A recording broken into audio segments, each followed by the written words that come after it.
Excuse me, would you like some free cigarettes? No, thanks. Would you like some free? No? Would you? No, thank you. Doesn't anybody want free cigarettes? Do you want some free cigarettes? I'll have it for my son.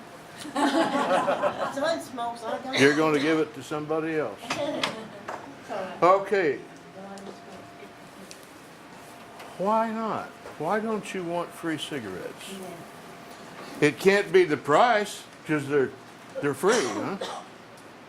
It can't be the law, because they're not illegal. Okay, I submit that it's something up here. It's something you know, it's something you've seen, or whatever, but it's something up here. It's not something on a law book someplace, right? That keeps you from wanting that. Now, what if we made them illegal? Would all the smokers in Houston suddenly say, ah, rats, I gotta throw those things away? No. Or would they start saying, hey, do you want to go over to Louisiana? I hear where you can get them cheap over there, you know? Which do you think is more likely? Go to Louisiana. They'd start going, a black market would develop immediately, right? Okay. I'm going to talk about keeping kids off drugs, and as Chairman mentioned, I've been in over 80 different countries, one of them being India. I did not take this picture, but this is a picture, oddly enough, of the government opium farm. Okay, now, one of the things that I noticed in my multinational travels over there is that we have the worst drug problems in the world. And we have the tightest restrictions in the world. Okay, is there a cause and effect there? Okay, what about countries where they have no restrictions? Okay, where are the walls? Where are the armed guards? Where's the razor wire? Where's all of that? Here's another picture of the same place. They're tourists taking pictures. Would you call that security? That's a river in the background, if you can make that out there. Okay, same thing. It's that opium farm, and it's pretty casual. Now, this is an opium, the guy selling opium tea on the sidewalks in India. The biggest health concern there is everybody drinks from the same cup. Ooh, all right? But they treat the opium pretty much like we would treat extra strong coffee or something in terms of public concern for it. Where do they have the problem? Okay, now the last time I was in Pakistan was, gosh, in about it would have been about 1982 or so, okay? And at that time in Murree, Pakistan, you could buy a kilo of opium for $90 US. And at that time, that same kilo of opium sold in the US for $290,000. Now, how many kilos do you think you'd have to transport to be able to afford your own jet airplane, huh? At that sort of markup. All right. Now, let's look at a little bit about who takes drugs. And here's the distribution by age group, and this is for the year 2009. Okay, and notice that kids over here, the 12 to 13, and the graph starts at age 12. There's the occasional one that starts even younger than that. Okay, all right, and they taper off rapidly. Now, if I were to hand out free cigarettes, suppose I went out on the street corner and offered free cigarettes, would I get takers? Yeah. Sure. Yeah. Who? Smokers. Kids. People who already smoke. Exactly. Who else? Kids. Kids. Isn't that pretty well covered? Now, I'm a former smoker myself. I smoked pretty heavily, up to 3 packs a day, for about 27 years.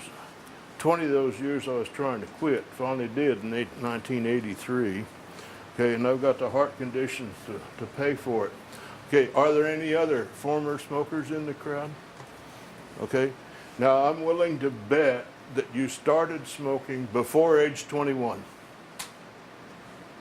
I would lose, according to Donna back there, okay? What were you, 22?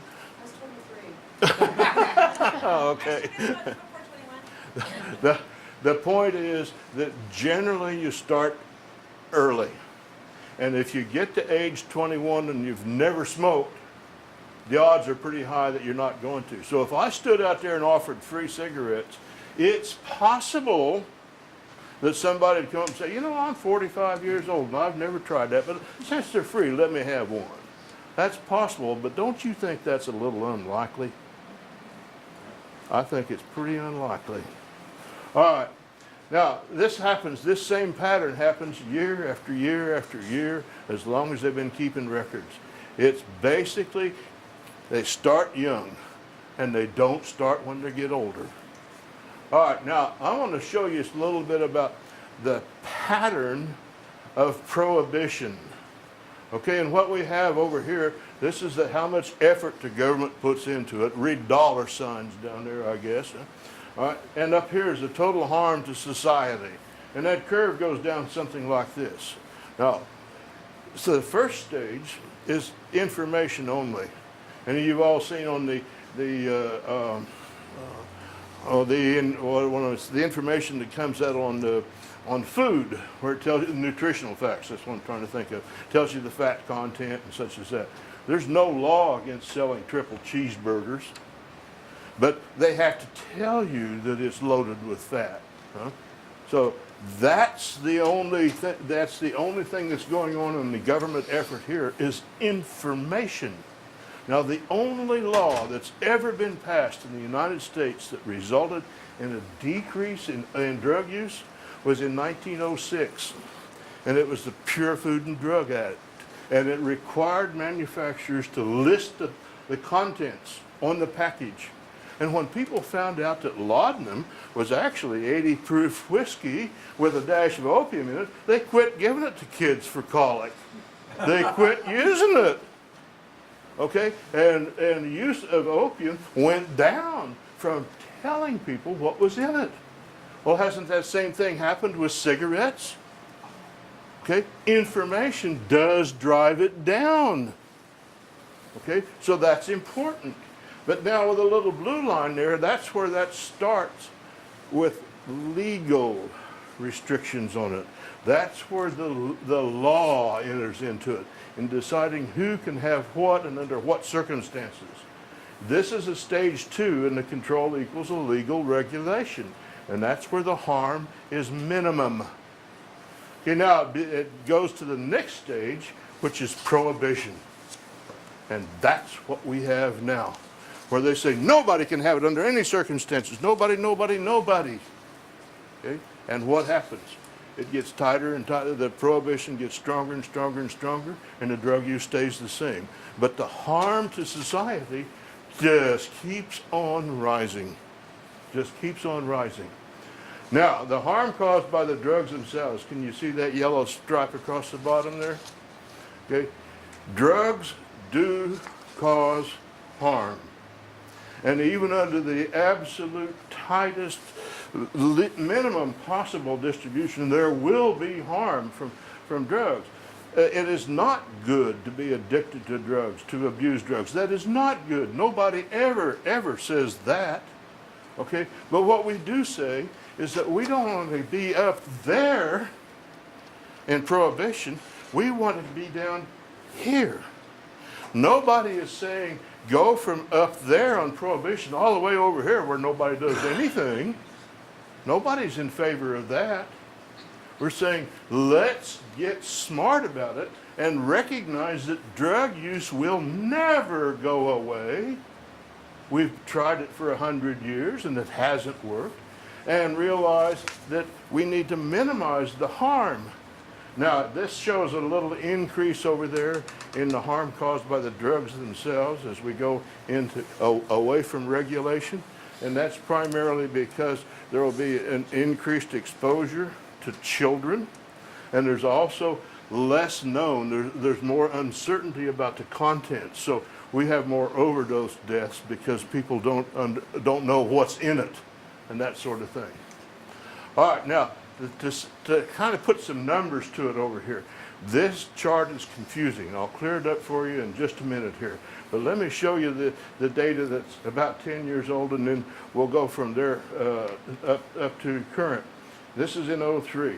The blue lines refer to these numbers over here in billions.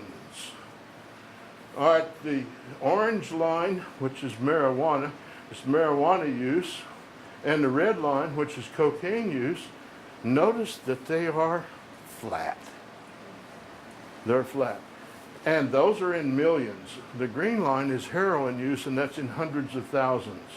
Okay, so these numbers, if you're like most people, like me, it's hard to get your mind around things in the billions and trillions and those great big numbers. So let's see if we can make it a little easier for you. Remember in 1914, there were no illegal drugs in the U.S. There were none. All drugs were legal. And this is an ad that came from the American Journal of Pharmacology and in December of '01. And it says here that anybody with $4.85 could go buy an ounce of heroin. And they were directing this towards manufacturers of cough drops. Because heroin was in virtually, or opiates, not always heroin, were in virtually all of the patent medicines. In small amounts, but they were there nonetheless. All right, so now if we look at 1914, 1.3% of Americans were addicted to drugs other than alcohol and tobacco. 1.3%. Well, along comes 1970, and that's a whole political discussion in itself.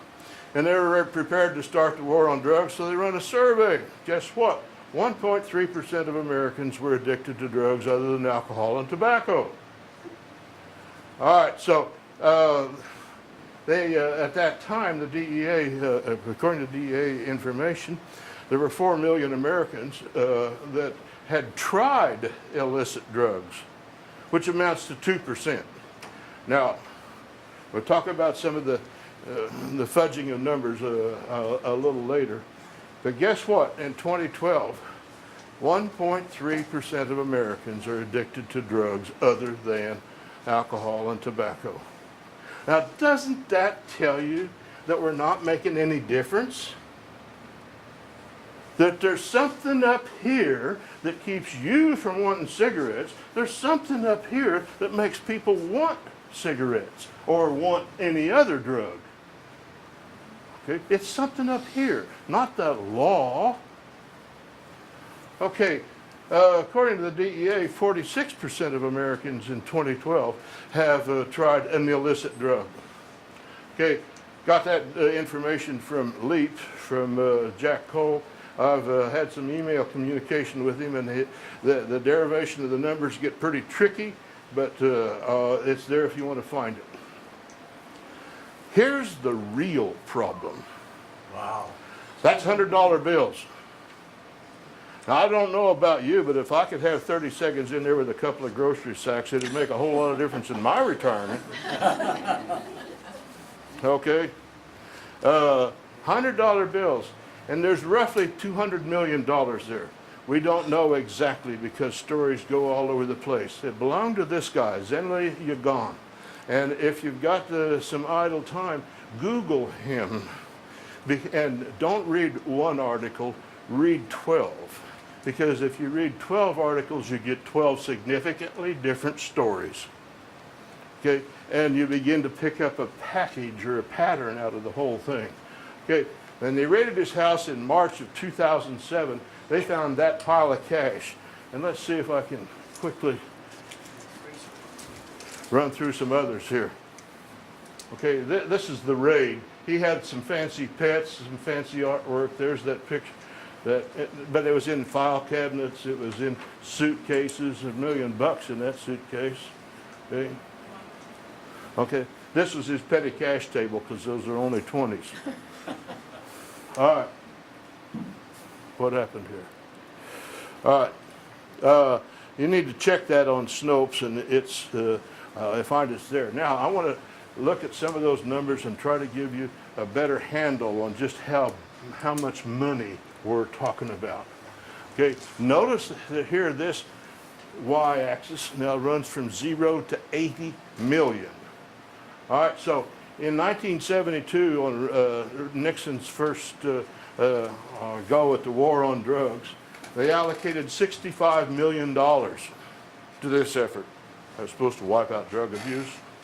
Okay, and there were 2 million new users that year. So that amounts to $32.50 per new user. Well, let's have a look at that. The red one then is 2 million, and the back one, the green one, is 65 million. Okay, so it's fairly easy to see that the green is 32.5 times taller than the red one, right? Fairly easy. All right, but we're going to have to change the scale. Now watch this, where it goes from 0 to 80. We're going to do a little trick here, okay? Because we want to talk about what happened in 2012. And now you notice it's not 0 to 80, it's 0 to 30,000. All right, and that same data that we just looked at would look like a couple of little blotches on the floor there, huh? And you can't tell by looking that that green one is 32.5 times taller than the red one at that scale. But how about the 2012 budget? You can sure see that that one's 10,850 times the height of the red one. Okay, now what would we get for that? Well, we went from 2 million new users to 2,300,000. We had a 15% increase, which is about the population increase, huh? Okay, basically that means it's constant. It's the same. It's the same, whether it's against the law or not. Oh, by the way, this doesn't include the state and local and county expenses, which would about double the size of that. I don't know the ratio, but it'd be I'd say somewhere around double. Okay, now if we put these costs in perspective, remember that stack of $100 bills that we looked at over there? I haven't seen it personally. That wasn't in my basement, I guarantee you. Okay, but I'm going to guess that it was $200 million and it's 4 feet high. Okay, now if that's true, then and the ONDCP budget for 2013 is $25,600,000,000. Okay, to look like this, and so to get it in perspective, if that stack of money is 4 feet high, then the stack of money that we require to feed the ONDCP is 512 feet high. That's roughly a 40-floor office building. Think of a 40-floor, an office building 40 stories high, and that stack of money gets that tall. And that's what we spend in 1 year. Okay, now, there's a lot of complaint these days about Social Security getting out of hand and all that. And without getting into the politics of all that, let's look at, sure enough, it has gone up. It has gone up, hasn't it? And this is the total, and this is for men, and this is for women. But let's do our little trick now with changing the scale over here, because I'm going to assume that Social Security had increased at the same rate as the war on drugs expenditure. We're going to have to change the scale on that. Woo! A big change, because there are those same numbers down there. They're skidding across the bottom, okay? Because it would look like this if Social Security had increased at the same rate as the war on drugs expenditures, huh? Well, now, I don't know about you, but my Social Security is nowhere near $45,000 a month. That's the truth. Is yours that high? Amen, that's the truth. Okay. All right, now, how about, well, the reason for that, we're chasing Benjamin, and I'm going to introduce you to Benjamin in just a minute here. All right, so now if we look at the minimum wage, that's another point of contention that's brought up frequently, huh? This is what it is in current dollars, in constant 1996 dollars, there where they cross. We back calculate on the consumer price index. And so it's actually gone down a bit on the minimum wage in terms of buying power. But let's do this trick again and change the scale. Instead of $0 to $8, let's change that from $0 to $400, okay? Because now there's the number skidding across the bottom for minimum wage. And if it had increased, starting in 1972, if it had increased at the same rate as the war on drugs expenditure, we would now be getting $400 an hour for sweeping floors. Would you sweep a floor for $400 an hour? Yeah. Oh, yeah. Lead me to it, yeah. Yeah. All right. Again, it's because we're chasing Benjamin. I'll introduce you to Benjamin in a minute. Now, the percent of Americans 12 and older, and I'll skip over this pretty quickly because Dr. Robbins is going to mention that later, I think. 76% of Americans have, at one time in their life, used tobacco. 76%. 24.3% of them have developed a dependency on it. Now, there is a difference between dependency and addiction and all of that, and there's the expert. So she'll be talking about that. But let's say this is where you're hooked. Okay, we'll use an unscientific term. All right, so 24.3% get hooked. So if we divide 24.3 by 76, well, for a first approximation, think of 25 divided by 75, and it'd be 1 over 3, huh? All right, so this says that the odds are 32% that if you've ever smoked tobacco, you're going to get hooked. The odds are 32%. That's what it says.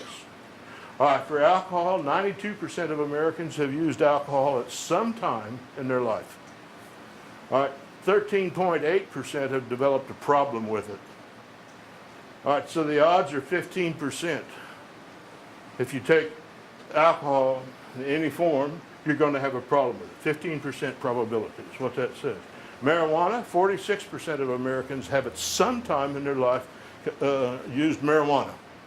46% of Americans 12 and older. All right, 4.14% have developed a problem with it. And I don't know that that's necessarily a problem. Susan will talk more about that later.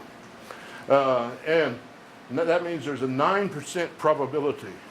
So on people who use marijuana, there's a 9% probability they'll get hooked. All right, anxiolytics, think tranquilizers, and so on. All right, notice that we go over here to cocaine and to heroin. 2% of Americans 12 and older have at some time or other tried heroin. 50% of the heroin sold in the U.S. is sold in New York and California. The other 50% is divided up among the other 48 states. Okay. And the probability then is 23%. So notice that the probability of getting hooked on tobacco is greater than the probability of getting hooked on heroin. Okay, the withdrawal symptoms are very different, but it's still, people who are addicted to both the heroin and the tobacco, I always say it's easier to quit the heroin than it is to quit the tobacco. I spent at least 20 years trying to quit tobacco of the 27 I smoked. Okay, who uses drugs? Well, some people, this guy has a problem. He has a problem probably with alcohol. All right, but pregnant women, we don't need them taking drugs of any sort. Smoking, tobacco, anything. All right, and kids, teens and younger. And now, I don't know these kids, but I downloaded that picture, and they were at a party in some university in California. And the caption on the picture said, "They obviously enjoyed my cocaine." Okay, this is all I know about them. But I wanted to point out that this picture is several years old, and the chances are that these kids are they're from an affluent family. They have all sorts of opportunities presented to them, and they're doing something stupid. That's right. Now, I want every one of you who's done something stupid to just stay put. And you liars, go stand over there. Okay? I submit there's not a one of us that can look back to our college age years and say we never did anything stupid. That sort of goes with the age, doesn't it? All right, so a small percentage of users cause serious harm, and the majority of users cause little or no serious harm. The great majority of them. This is Benjamin. I've been telling you I'd introduce you to Benjamin. Here he is. Can anybody guess his occupation? Selling drugs. He's selling drugs. What's his principal job skill? Staying a couple of steps ahead of the police. That's about it, huh? What do we know about him? Nothing. Okay, but we can kind of profile it a little bit and say he's probably from a broken home. He probably didn't do too well in school. He didn't want to take the real minimum wage for flipping burgers or something. He had a bit of an attitude problem, and he wound up selling drugs. Okay, who does he sell to? Well, he's a non-legal vendor, meaning he's operating under prohibition. He sells to those people that don't really cause problems, right? They come to him and they go away with some of his goods, huh? All right, how about the compulsory users? Well, he'll sell to them, he'll sell to pregnant, he'll sell to kids. Can you imagine Benjamin saying, hey kid, I'm going to have to see some ID before I sell you this stuff, huh? No, what's he going to say? You got the money? Yeah. That's all he's going to be caring about, huh? All right, so now meanwhile, what happens to our taxes? Well, we just looked at them, huh? If cumulatively, we've spent over $1 trillion since '72 in a war on drugs. That stack of money would be over 20,000 feet high if we had it in $100 bills for the same stack of money we had there. All right, so we spend all that money to get Benjamin off the street, and we do. We get him off the street by the thousands every year. Does that mean they go away? No, everyone you take off the street, you create a job opening. And how do they decide who gets it? Who's the biggest, meanest, baddest of them all? He's the one that's going to get it, huh? Because there's a lot of money involved. All right, here's a drug dealer that I deal with now and then. You probably recognize, you might recognize that's from down near Gessner and Kempwood. Now this guy will sell to recreational or occasional users like me, but let's be honest, he'll probably sell to drunks too. Okay? In Texas, it's not illegal for this guy to sell to somebody that's drunk. It's illegal for a bar to, but not this guy. Okay? So, and if a woman comes in and she's 9 months pregnant or 8 months, he can tell. But what if she's 6 weeks pregnant? I mean, of course she's, you know. But fortunately, I don't know about all women, but my wife didn't want to have anything to do with either alcohol or tobacco when she was in the early stages of pregnancy. But all right, what happens to taxes? Where this guy really shines is with kids. As we've talked about already, our real concern is keeping kids away from drugs. If they never start on drugs, we don't have a drug problem, or we have a very small drug problem. Very small. All right, meanwhile, what happens to the taxes? I guarantee you, I'm no Phi Beta Kappa, but I think it's better to see green ones going that way than it is to see red ones going that way. What are these guys doing? Give you a hint. This is pictures taken in about 1925.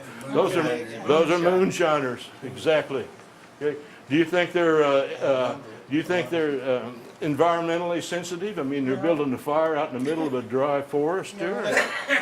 Recycle glass jars. Yeah. They have the recipe like aluminum. All right, now I want to point out some of the effects of prohibition. Remember I talked about the harm of prohibition going up. Sorry, you missed that curve. I'll go back to it later. Okay. That under prohibition, the harm to society is much higher than it is under regulation. All right, so let's look. In 1918, before the Volstead Act was passed, it was passed in 18, it was ratified in 19 and went into effect in January of 1920. Okay, there were 507 licensed distilleries in the entire U.S., which was 48 states then. Okay, in the first 5 years of Prohibition, the feds, not the local guys, the feds seized over 711,000 units. Now, what did Prohibition do? It took the problem from a few hundred large, easily controlled distilleries into millions of little ones that you couldn't begin to control. Now, which do you think is better for society?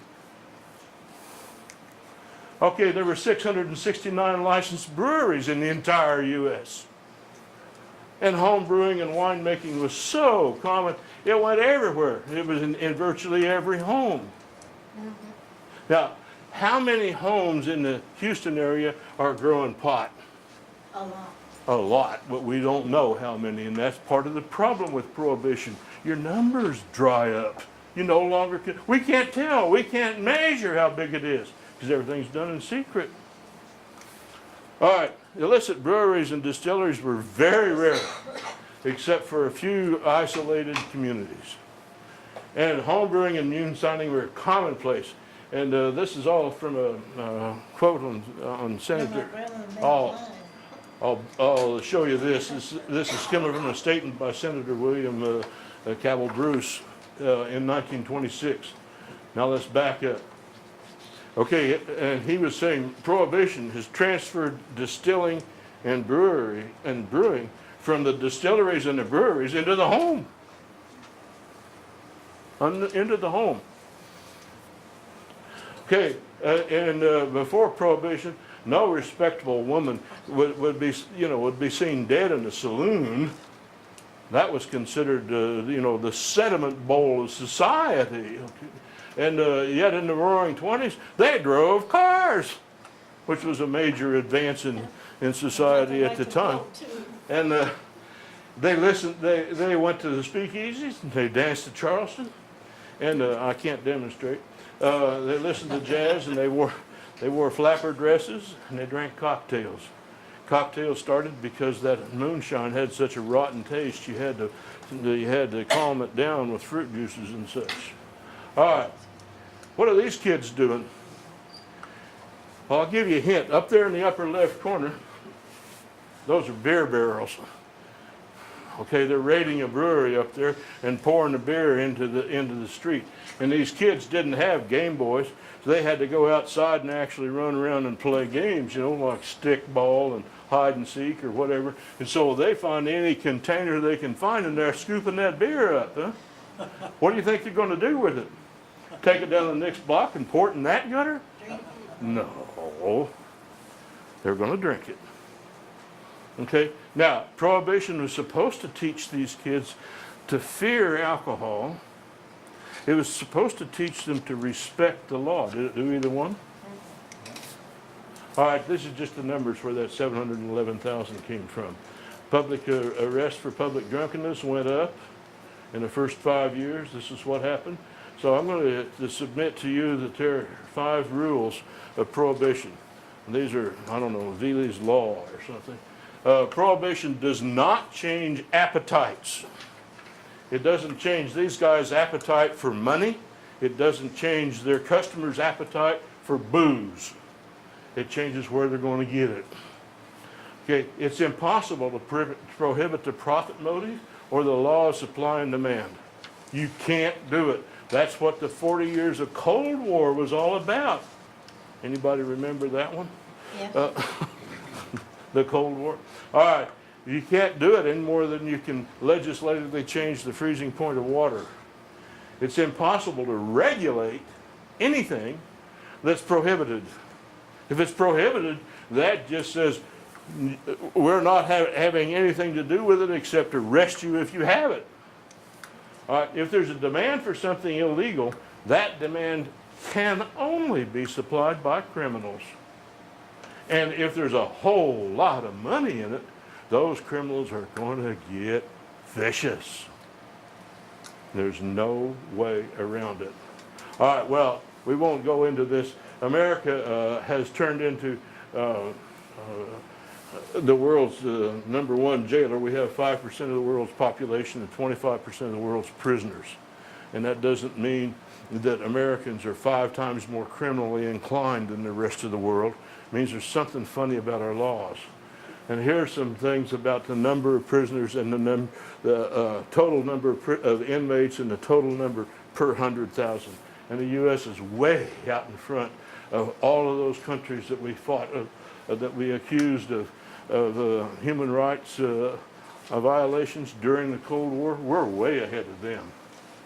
All right, now, last September, the Department of Justice, federal FBI, released a report that said 47% of violent crime was cleared. And by that they mean they arrested somebody, they charged somebody, or the person that they were after was killed, resisting arrest or what. That's what they call cleared. Okay? But if 47% were cleared, that means that 52.3% were not cleared. Now there's a tendency. There's a tendency for people to say, oh, there's a bunch of druggies. Those are those guys that live under the bridge down there and they're out washing windshields. It doesn't have anything to do with me. I want to show you that it does have something to do with you. Every one of you. Okay, property crimes, they're not so good. They get 18.6 of property crimes were cleared, which means that 81.4% were not cleared. Okay, now I'm going to divide the violent crime up into murder, rape, robbery, and assault. And there you see how it stands, huh? Now if I take the property crimes over here and divide those up. Now what's the one where they're best? Murder, okay? So let's look at murder more specifically. There's a murder clearance rate. In 1965, 91% of the murders were cleared by the police. By 2008, 61% had been.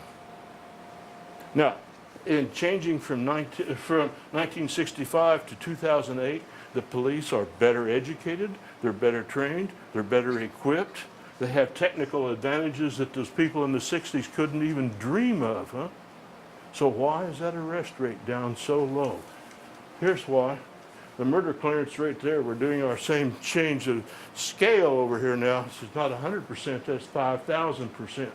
And look what happened to the marijuana arrest rate. Okay, this is how it concerns you.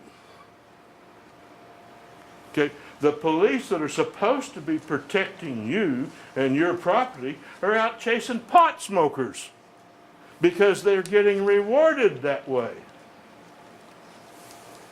Okay, here's a United States patent where they're claiming that cannabinoids, the active ingredient of marijuana, is useful for all sorts of things. And it's issued to the United States government, Department of Human Services. So we have one branch of the government that's saying, oh, this is the greatest medicine since cough syrup, and the others are saying, it's vile, awful, causes you to commit horrible crimes. Okay, conclusions. These kids are happy with their pot. To minimize the access, what I claim you need to do is end prohibition as public policy, legalize possession of all drugs for qualified adults. And notice the word qualified is in there. That doesn't mean any and all. That means restrictions on it, but you have to have it legal before you can do that. Okay, regulate the production and distribution of all drugs. Create that something up here, whatever it is, based on the truth. Oh, yeah, it would save a little money. And, well, wouldn't you know, $1 trillion here and $1 trillion there, and pretty soon you're talking big bucks, huh?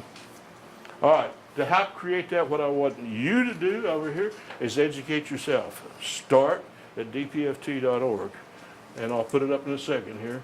Educate your friends, but most important and hardest of all is educate lawmakers. write letters, attend rallies, ask questions, and vote. Okay, thank you. I'm through with that, and I'll introduce Dr. Roberts.